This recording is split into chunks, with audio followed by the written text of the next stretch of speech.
નમસ્કાર, તમે જોઈ રહ્યા છો કેટીવી ન્યૂઝ ગુજરાતી અને હું છું આપની સાથે મહેન્દ્ર। વાત કરીએ સમાચારની તો મહત્વના સમાચાર દેવભૂમિ દ્વારકાથી સામે આવી રહ્યા છે।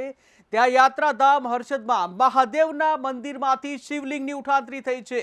ત્યારે દરિયા કિનારે આવેલ મંદિરમાંથી શિવલિંગની ઉઠાંતરી કરવામાં આવી છે। જ્યાં ભીડભંજન મહાદેવ મંદિરમાં શિવલિંગની ઉઠાંતરી કરવામાં આવી છે।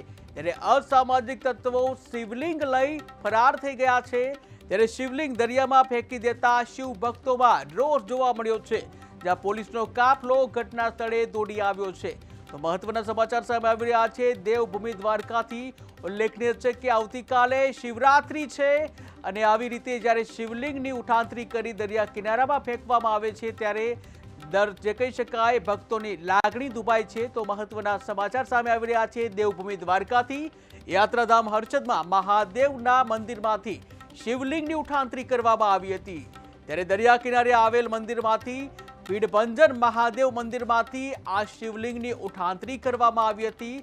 અસામાજિક તત્વો દ્વારા આ કૃત્ય કરવામાં આવ્યું હતું। અસામાજિક તત્વો દ્વારા માહોલ બગાડવાનો પૂરો પ્રયત્ન કરવામાં આવ્યો હતો। ઉલ્લેખનીય છે કે આવતીકાલે મહાશિવરાત્રી છે અને આવી રીતે જ્યારે શિવલિંગની ઉઠાંતરી કરી દરિયામાં ફેંકવાનો જે પ્રયાસ કરવામાં આવ્યો છે ત્યારે ધાર્મિક વાતાવરણ બગાડવાનો કેટલાક અસામાજિક તત્વોએ પ્રયાસ કર્યો છે।